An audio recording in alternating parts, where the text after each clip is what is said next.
الحمد لله حمدا كثيرا طيبا كما أمر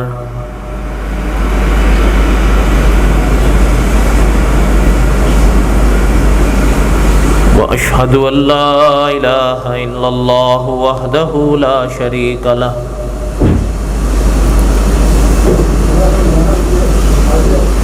وأشهد أن سيدنا وسندنا ومولانا محمدا عبده ورسوله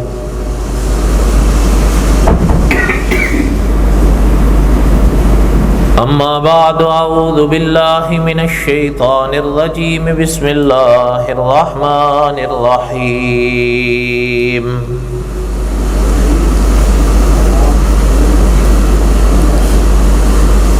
السابقون الأولون من المهاجرين والأنصار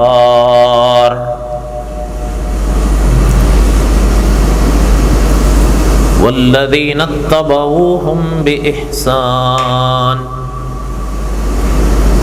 رضي الله عنهم ورضوا عنه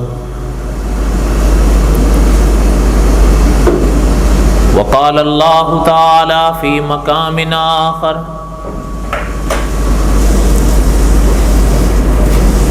محمد رسول الله والذين معه أشداء على الكفار رحماء بينهم وقال النبي صلى الله عليه وسلم علیکم بسنتی وسنت الخلفاء الراشدین المہدیین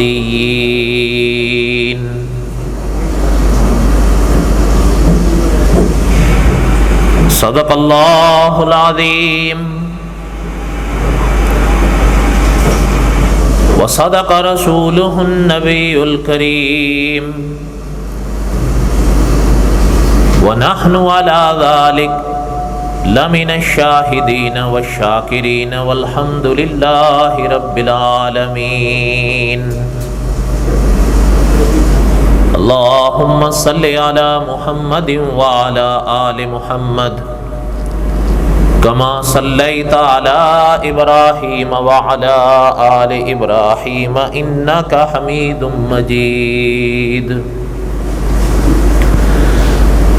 اللہم بارک علی محمد وعلی آل محمد کما بارکت علی ابراہیم وعلی آل ابراہیم انکا حمید مجید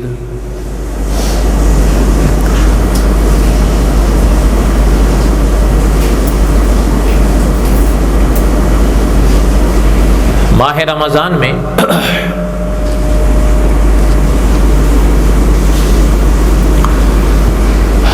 حضرت علی رضی اللہ تعالیٰ عنہ کے کچھ واقعات ہم پڑھ رہے تھے۔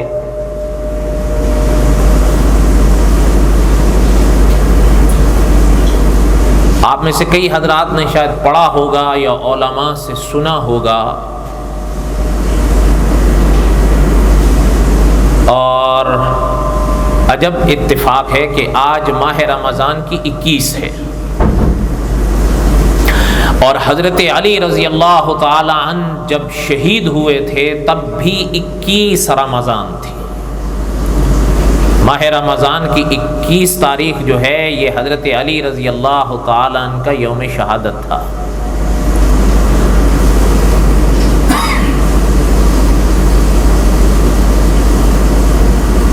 کئی ایک باتیں کہنی ہیں،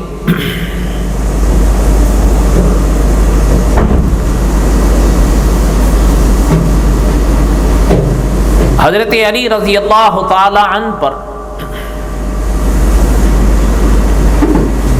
علماء اہل سنت نے بہت کچھ لکھا ہے۔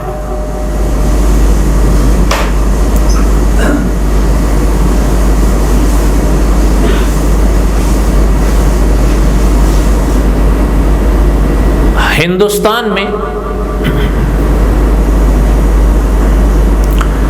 مولانا ابو الحسن علی ندوی رحمۃ اللہ علیہ گزرے ہیں، انہوں نے المرتضیٰ کرم اللہ وجہ لکھی تھی حضرت علی کی سیرت پر پوری کتاب۔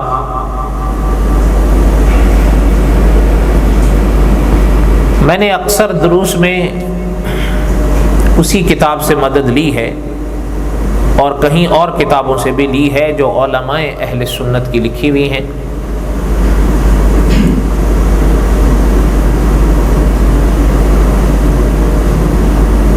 مولانا ابو الحسن علی ندوی رحمۃ اللہ علیہ نے غالباً اپنی کتاب کے دوسرے باب میں حضرت علی رضی اللہ تعالیٰ عنہ کے کئی حالات لکھے، ان میں سے چند ایک ہم نے پڑھ بھی لیے۔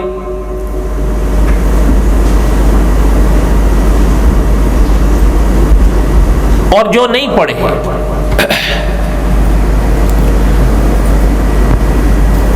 ان میں بدر کے واقعات ہیں، احد کے واقعات ہیں،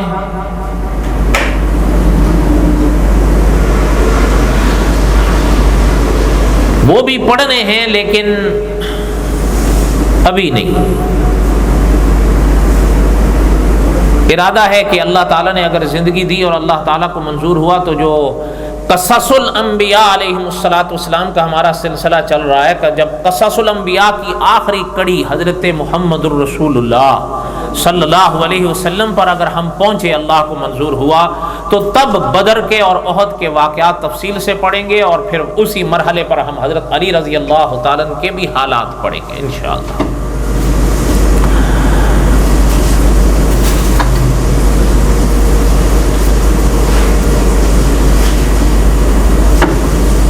اس باب میں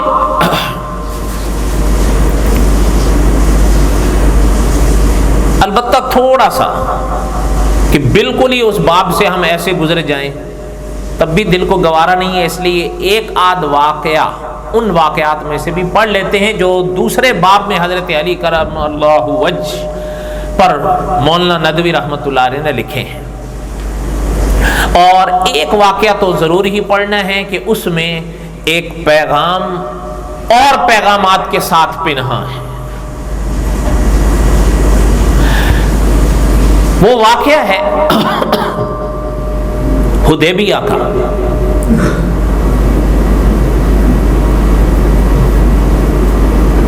حدیبیہ کیا ہے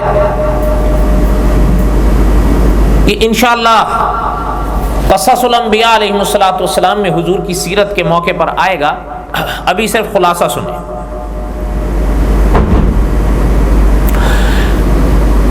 علماء نے لکھا ہے کہ ایک دن آقا صلی اللہ علیہ وسلم نے ایک خواب دیکھا کہ ہم اپنے اصحاب کے ساتھ عمرہ کر رہے ہیں بغیر کسی خوف کے، امن کے ساتھ۔ مولانا عبد الرحمن صاحب مظاہری لکھتے ہیں اپنی کتاب میں کہ پیغمبر علیہ السلام کے جو خواب ہوتے ہیں وہ فقط خواب نہیں ہوتے، وحی کی ایک قسم ہوتی ہے۔ یہ کوئی خواب خیالی والی بات نہیں تھی کہ حرم میں عمرہ کیا جا رہا ہے اپنے اصحاب کے ساتھ تو اس کو چھوڑ دیا جائے، در حقیقت یہ ایک خدائی پیغام تھا۔ آقا صلی اللہ علیہ وسلم نے ارادہ فرمایا کہ ہم حرم جائیں گے عمرے کے لیے، اور غالباً علماء نے لکھا ہے کہ آپ صلی اللہ علیہ وسلم جب حرم سے مدینہ تشریف لے آئے تھے ہجرت فرما کر، اور جو مسلمان مدینہ میں آباد ہوئے غالباً 8 سال بیت چکے تھے، پھر کوئی مسلمان حرم نہیں گیا تھا، مکے والے چھوڑتے ہی نہیں تھے، اس لیے کہ یہ اس زمانے کی بات ہے کہ جب حرم پر نظام حکومت کا مکے کے مشرکوں کا چلتا تھا، اور وہ آپ صلی اللہ علیہ وسلم سے اختلاف رکھتے تھے، وہ مسلمانوں سے اختلاف رکھتے تھے انہوں نے عمرے کی اجازت کب دینی تھی۔ لیکن یہ جو خواب حضور نے دیکھا، حضور صلی اللہ علیہ وسلم نے ارادہ فرمایا کہ ہم حرم جائیں۔ اچھا، جب اللہ کے رسول صلی اللہ علیہ وسلم نے اظہار فرمایا تو صحابہ بھی تیار ہو گئے۔ لَقَدْ صَدَقَ اللَّهُ رَسُولَهُ الرُّؤْيَا بِالْحَقِّ، قرآن میں ہے، اللہ نے فرمایا ہم نے ایک سچا خواب اپنے نبی کو دکھایا۔ لَتَدْخُلُنَّ الْمَسْجِدَ الْحَرَامَ إِنْ شَاءَ اللَّهُ آمِنِينَ، امن کے ساتھ حرم میں داخل ہو رہے ہیں۔ مُحَلِّقِينَ، کوئی حلق کروا رہا ہے، وَمُقَصِّرِينَ، کوئی قصر کروا رہا ہے، لا تخافون، کوئی خوف نہیں کوئی ڈر نہیں۔ یہ خواب تھا آپ صلی اللہ علیہ وسلم کا، وہ خواب جسے اللہ ذوالجلال والاکرام نے قرآن میں بیان فرمایا۔ بات سمجھ آ رہی ہے میری؟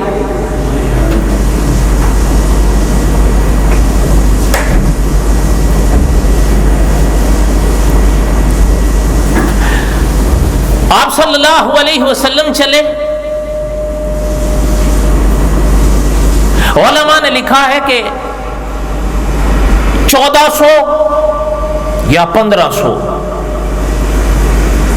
دونوں قول ہیں، 1400 یا 1500 صحابہ حضور کے سنگ ہوئے حرم کے لیے۔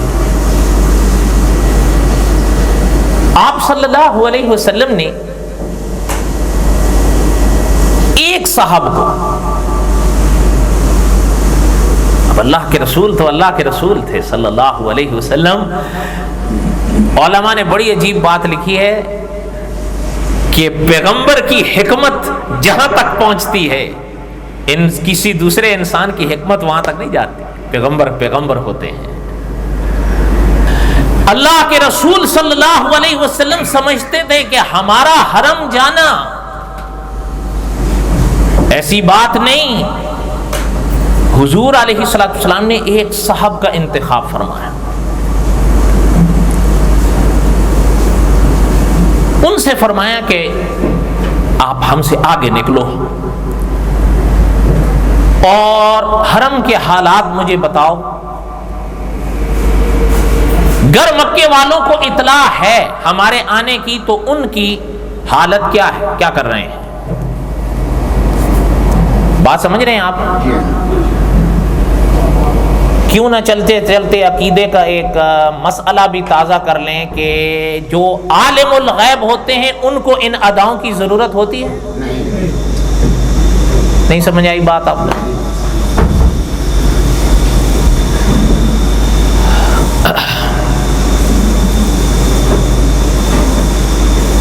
قصہ مختصر، یہ انشاءاللہ قصص الانبیاء میں اپنے مرحلے پر تفصیلات آئیں گی، مختصر کرتے ہیں، وقت نہیں ہے۔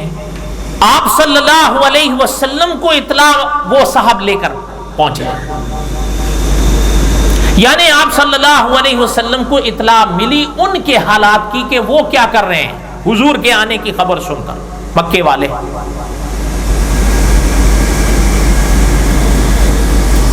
وہ تیار ہو گئے، انہوں نے کہا کہ ہمارے اندر جب تک جان ہے محمد الرسول اللہ صلی اللہ علیہ وسلم یا محمد الرسول اللہ کا قافلہ حرم میں نہیں آئے، کہا یہ ہماری ناک کٹ جائے گی، ہمارے ہوتے ہوئے حضرت محمد صلی اللہ علیہ وسلم حرم میں آئے، 1500 صحابہ کے ساتھ عمرہ کر کر آرام سے واپس چلے جائیں، ہمارے لیے تو یہ ناک کٹنے والی بات ہے، یہ کیسے ہو سکتا ہے؟ وہ تو تیار ہو کر ڈھان لیا تو لڑیں گے۔ اللہ کے رسول صلی اللہ علیہ وسلم نے راستہ بدل لیا تھا، راستہ بدل کر حضور چلے اور اس مقام پر آ گئے جس کا ذکر ابتدا میں نے کیا، جسے دنیا حدیبیہ کہتی تھی۔ وہاں حضور صلی اللہ علیہ وسلم نے قیام فرمایا۔ اللہ کے رسول صلی اللہ علیہ وسلم نے اپنی اونٹنی کو چلانا چاہا حرم کی طرف، اونٹنی بیٹھ گئی۔ صحابہ نے بڑی کوشش کی، وہ نہیں ہلی۔ بعض نے عرض کیا کہ ضدی ہو گئی ہے، نہیں چلتی ہے۔ اللہ کے رسول صلی اللہ علیہ وسلم نے فرمایا کہ اس نے کبھی ضد نہیں کی ہے، معلوم یہ ہوتا ہے کہ منشائے خداوندی نے بٹھا دیا ہے۔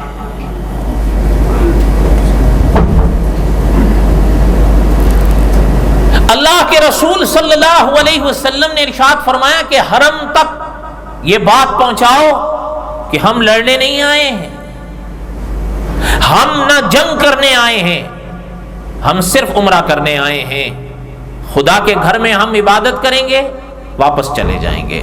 ہم اپنے ساتھ کوئی ہتھیار بھی ایسے نہیں لائے ہیں جن کے ساتھ جنگ لڑی جا سکے۔ حضور کی بات سمجھ آئی؟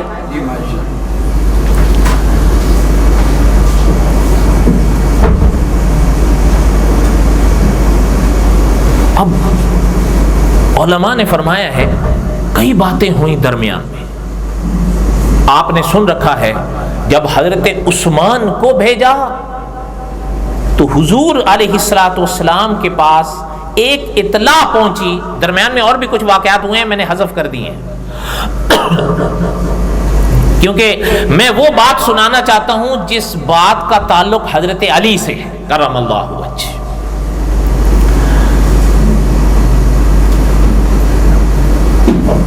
حضرت عثمان رضی اللہ تعالیٰ عنہ کے بارے میں آپ علیہ الصلوۃ والسلام کو اطلاع ملی۔ جب حضور نے حضرت عثمان کو بھیجا تو اطلاع حضور کے پاس یہ آئی کہ مکے والوں نے حضرت عثمان کو شہید کر دیا۔ یہ اطلاع غلط تھی، لیکن یہ ظاہر بعد میں ہوئی۔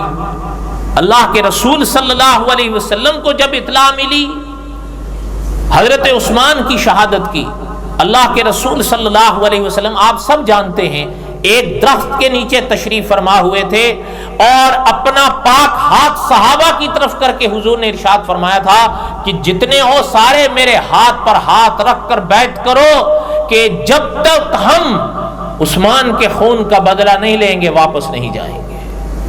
تمام صحابہ نے اللہ کے رسول صلی اللہ علیہ وسلم کے ہاتھ پر بیعت کی تھی، پڑھا ہے نا؟ اچھا، اور پھر مولانا نور الحسن بخاری رحمت اللہ علیہ اپنی کتاب سیرت عثمان میں لکھتے ہیں۔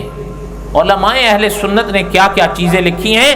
مولانا نور الحسن بخاری رحمت اللہ علیہ نے ایک حضرت عثمان پر سیرت عثمان لکھی ہے جو 1000 صفحے میں ہے، لیکن کیا کریں کہ اہل سنت آج سب جانتا ہے، انہی باتوں کو نہیں جانتا، بلکہ آج تو اہل سنت کو اہل سنت درس دیتے ہیں کہ یہ پڑھا ہی مت کراؤ، دماغ خراب ہوتا ہے یہ پڑھنے سے، نعوذ باللہ۔ اللہ تعالیٰ رحم فرمائیں۔ بس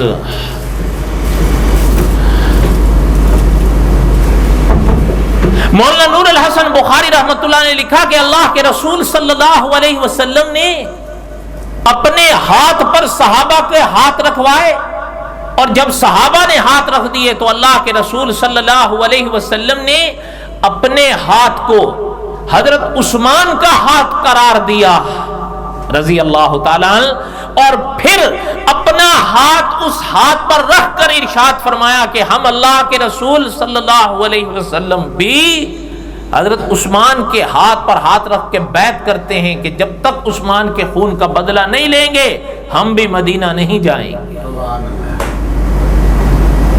جب یہ مرحلہ پہنچا، حالانکہ اللہ ذوالجلال والاکرام تو سب جانتے ہیں، لیکن مولانا عبد الرحمن صاحب مظاہرے لکھتے ہیں اللہ کی شان ہے نا، اللہ دل دیکھتے ہیں۔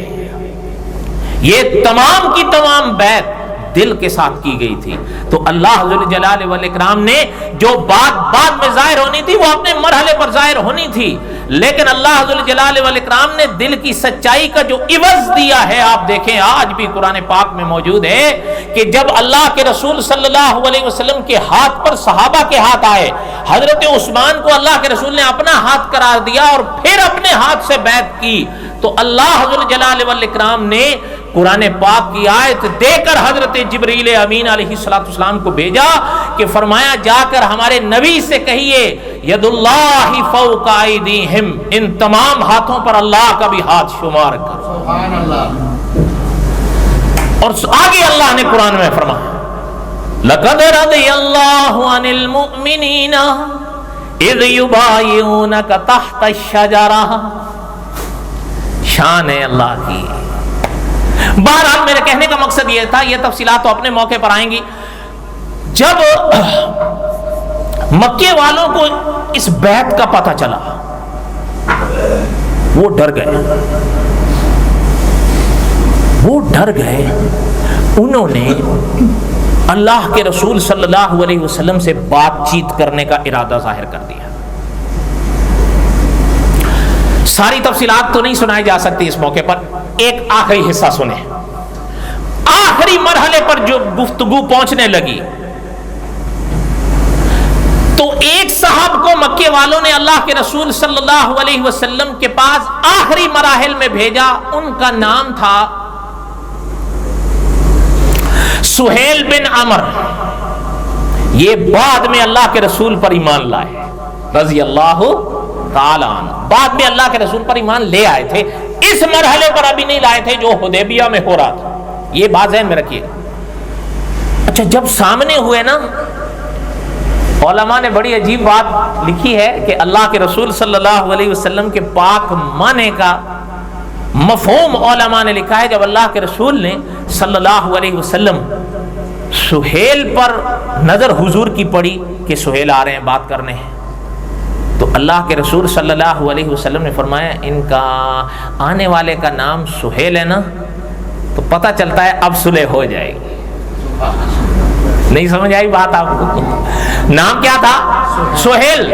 حضور نے فرمایا یہ جو سہیل کو بھیجا ہے تو اب بات بن جائے گی انشاءاللہ، اب صلح ہو جائے گی. اور ہوئی صلح. اللہ تعالیٰ نے زندگی دی تو یہ تو بڑی ایک عجیب بات ہے. اپنے مراحل پر پڑھیں گے ہم انشاءاللہ اگر زندہ رہے. جب سہیل آئے بڑی لمبی گفتگو ہوئی، کئی طرح کے واقعات پیش آئے، لیکن جن دفعات پر سہیل کے یعنی مکے والوں کے اور اللہ کے رسول صلی اللہ علیہ وسلم کے درمیان سمجھوتا ہوا، وہ علماء نے غالباً لکھے ہیں کہ 6 نکات تھے اس مرحلے پر. اگر کوئی غلطی ہوگی تو میری طرف سے ہوگی. جن نکات پر مکے والوں کے اور آپ صلی اللہ علیہ وسلم کے درمیان سمجھوتا ہوا، صلح ہوئی. اور یاد رکھیے گا صحابہ بڑے پریشان ہوئے تھے اس دن. آپ کتابیں حدیث کی اٹھا کر دیکھیں، حضرت عمر رضی اللہ تعالی عنہ جیسے صحابی رضی اللہ تعالی عنہ ہل گئے تھے کہ ان صحابہ اکرام رضوان اللہ علیہم اجمعین کو محسوس ہو رہا تھا کہ ہم دب کر کیوں صلح کر رہے ہیں. مولانا عبد الشکور دین پوری رحمت اللہ علیہ کے بڑے عجیب جملے تھے جو خطبات میں چھپے. حضرت فرماتے تھے پورا وہی ہوتا ہے جو خدا کا منشا ہوتا ہے، جو خدا کی منشا ہوتی ہے وہی پوری ہوتی ہے. فرمایا ذرا دیکھو تو صحیح کہ اللہ کے رسول صلی اللہ علیہ وسلم بدر میں اللہ کے رسول صلی اللہ علیہ وسلم کے ساتھ 313 تھے، حضور تمام مکے والوں سے ٹکرا گئے. لیکن حدیبیہ میں اللہ کے رسول کے ساتھ 1500 تھے لیکن صلح پر بیٹھے ہیں حضور. اللہ کے رسول وہی کرتے ہیں جو اللہ کہتے ہیں. کوئی بات آپ کو بھی سمجھ آ رہی ہے میرے بھائیوں؟ آگے آگے آ جائیں، یہاں جگہ ہے. یہ دیوار کے ساتھ بھلے تھوڑی دیر بیٹھ جائیں، یہ تھوڑی دیر میں ہٹ جائے گا انشاءاللہ. اللہ کے رسول صلی اللہ علیہ وسلم نے جن نکات پر صلح فرمائی. بس تھوڑا سا ابتدائی حصہ سنیں آپ. ساری صلح نامہ تو ابھی نہیں میں سنا سکتا. بات طے ہو گئی کہ یہ صلح نامہ ہونا ہے, یہ باتوں پر ان باتوں پر سمجھوتا ہونا ہے. اللہ کے رسول صلی اللہ علیہ وسلم نے فرمایا میرے علی کو بلاؤ کرم اللہ وجہ. اس لیے میں یہ واقعہ سنا رہا تھا. حضرت علی رضی اللہ تعالیٰ عنہ حضور کے پاس آئے, اور بھی صحابہ کھڑے تھے, تمام صحابہ پریشان تھے اللہ حضرت رفیق دم ہجرت رضی اللہ تعالیٰ عنہ کا اپنا مقام تھا. حضرت علی رضی اللہ تعالیٰ عنہ کو حضور نے فرمایا علی صلح نامہ لکھیے اور صلح نامے کی ابتدا کیجئے. آقا کس طرح کروں؟ حضور نے فرمایا ہم بتاتے ہیں, آپ لکھیے. غور سے دھیان سے سننا. حضور نے فرمایا ابتدا میں لکھیے بسم اللہ الرحمن الرحیم. حضرت علی لکھنے لگتے ہیں تو سہیل آڑے آ جاتے ہیں. اللہ کے رسول صلی اللہ علیہ وسلم کی ول دیکھتے ہوئے کہتے ہیں محمد صلی اللہ علیہ وسلم. اس وقت ابھی تک وہ اللہ کے رسول کو رسول نہیں مانے تھے, بعد میں ایمان لائے. اس مرحلے پر کہنے لگے محمد صلی اللہ علیہ وسلم میں رحمان نہیں جانتا کون ہے, میں نہیں جانتا رحیم کون ہے, بسمک اللہم لکھیے. کیا لکھیے؟ بسمک اللہ, خدا کے نام سے. حضور نے فرمایا وہی بات ہے, اگر میرے ساتھ کہہ دو. حضور نے فرمایا, لیکن حضور نے فرمایا علی کوئی بات نہیں, بسمک اللہم لکھ. اچھا, یہ جب صحابہ نے سنا تو صحابہ بہت پریشان ہوئے, لیکن حضرت علی نے لکھ دی ھذا ما قاض علیہ محمد الرسول اللہ. اگلی عبارت آئی ذرا دیکھیں آپ.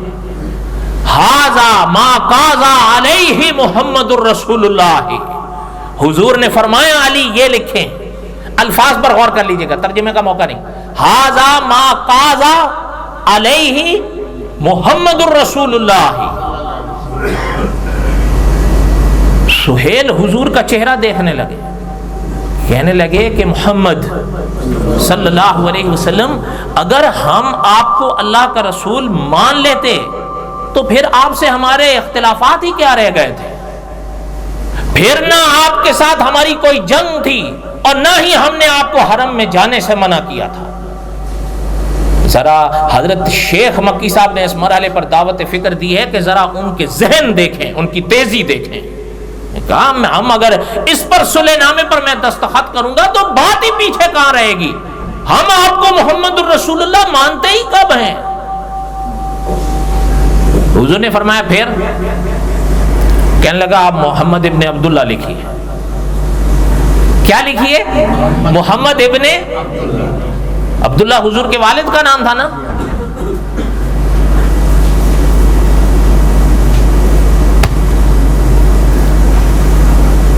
بقایا انشاءاللہ آئندہ جو وقت ختم ہو گیا.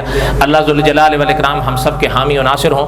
انشاءاللہ اگلی قسط حضرت علی کرم اللہ وجہ کی اس ماہ مبارک کی آخری ہوگی, اس لیے یہ وہ اگلی قسط ہم یہیں سے شروع کریں گے. آؤ گے؟